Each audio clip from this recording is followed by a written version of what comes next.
comment se passent ces élections dans ce climat très difficile? On voit qu'il y a des difficultés en termes justement tout ce qui concerne les affiches du docteur, tout ce qui concerne également les conditions pour accéder à certains lieux. Comment se passe cette campagne sur place?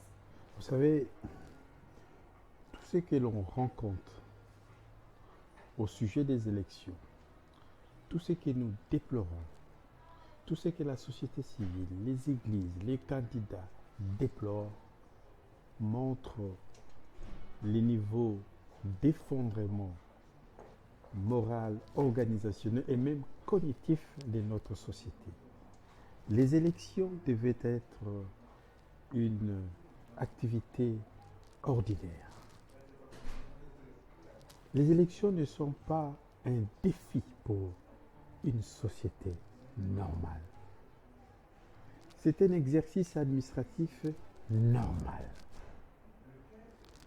On ne devait pas montrer notre compétence organisationnelle jusqu'à ce niveau. Est-ce que vous estimez avoir réussi quelque part à réunir ces intelligences, que ce soit dans les différentes classes sociales? Quelque part, nous sommes tristes. Nous sommes un pays en guerre. Et cette guerre atteint sa 30e année. Cette guerre, c'est 7 millions de nos compatriotes qui sont déplacés internes, qui vivent dans des camps, dans des conditions innommables. Et figurez-vous que la fin de la guerre n'a pas été le sujet central de cette campagne électorale. Et le docteur a été quasiment le seul candidat à présenter un plan de paix à la société congolaise. Est-ce que c'est normal? Mais comment ce plan de paix a été reçu justement par la population? Mais c'est cela notre, à la fois, le peuple a reçu le plan de paix, le peuple qui a pris conscience que la guerre, ce n'est pas seulement à l'Est. La guerre, c'est la propagation de la culture de la violence qui aujourd'hui écume nos quartiers, non seulement à Kinshasa, dans quasiment tous les chefs-lieux de province. Nos jeunes gens, parfois très jeunes, s'habituent à blesser et à tuer froidement à coups de machette.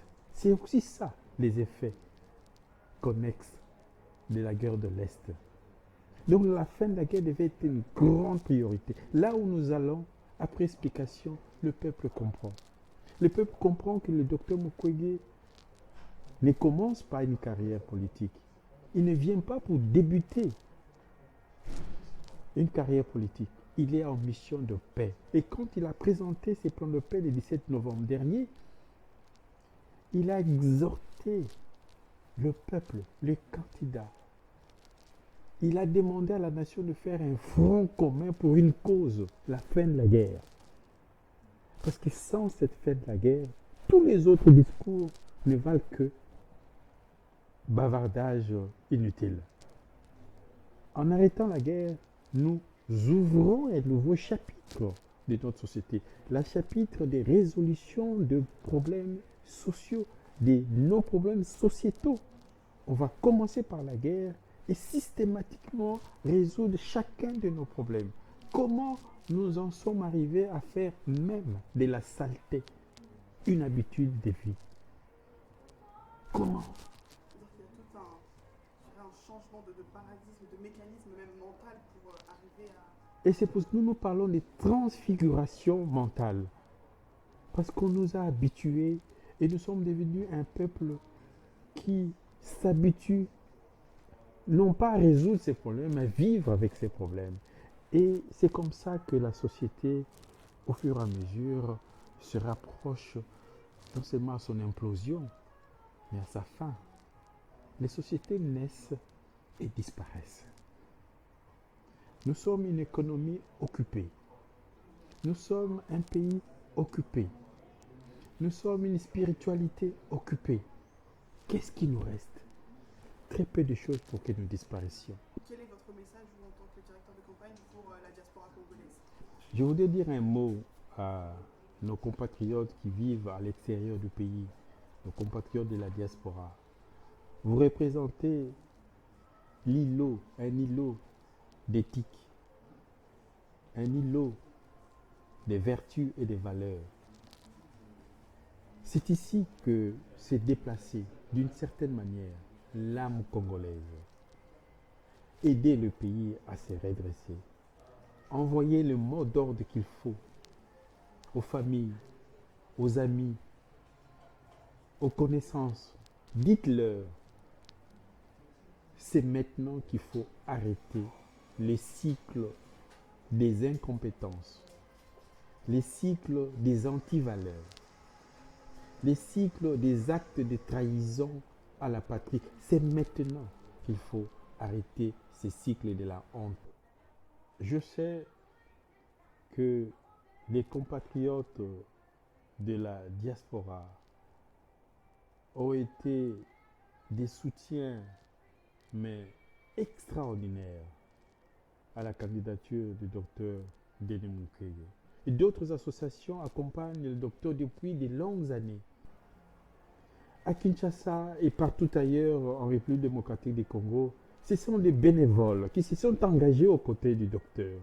Beaucoup ont abandonné leur famille, beaucoup ont abandonné leur travail pour accompagner les docteurs de manière bénévole. Nous n'avons pas fait une campagne d'argent. Nous avons fait une campagne de vertus et de valeurs. Nous n'avons pas eu que des facilités.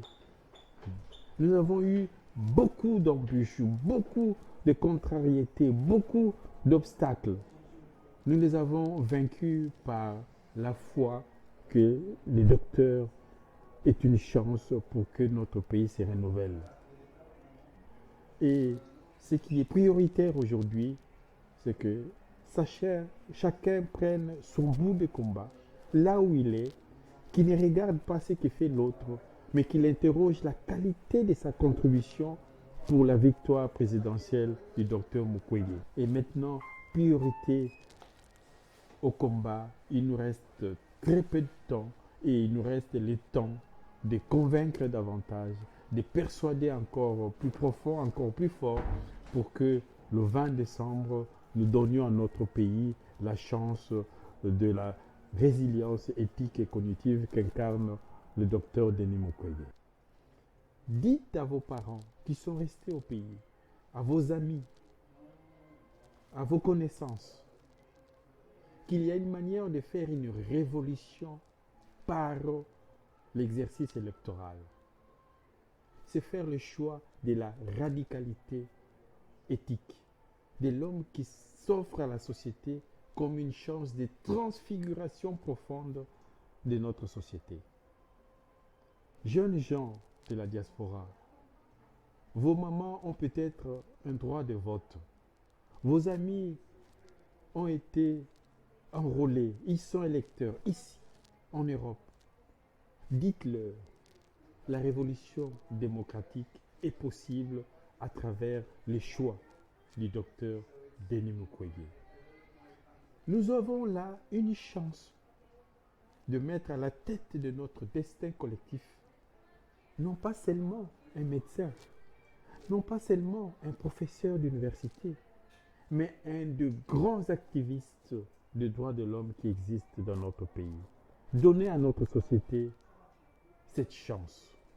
Et cette chance aujourd'hui dépend de vous, dépend de votre geste devant l'urne.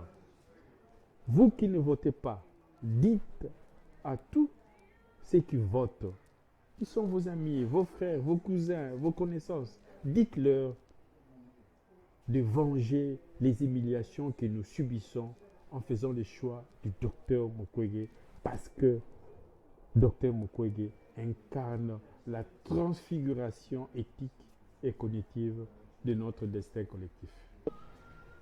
Et ce que docteur Mukwege propose à sa société, c'est la conversion de ce prix Nobel de la paix en paix réelle pour notre pays. C'est la raison d'être de sa candidature. Alors pourquoi nous disons au peuple congolais, utilisons notre droit de vote pour nous indigner. Utilisons notre bulletin de vote pour nous révolter et faire les choix de l'intelligence, les choix de la sagesse, les choix de l'amour de la patrie pour quelqu'un qui amène non seulement un projet de société, mais un plan de fin de la guerre, un plan de fin de la faim et un plan de fin des vices. Cet homme, c'est le prix Nobel de la paix. Et cet homme est une ultime chance de refondation de notre société. Candidat Wabis, Denis Mukwege, candidat présidentiel, numéro 15.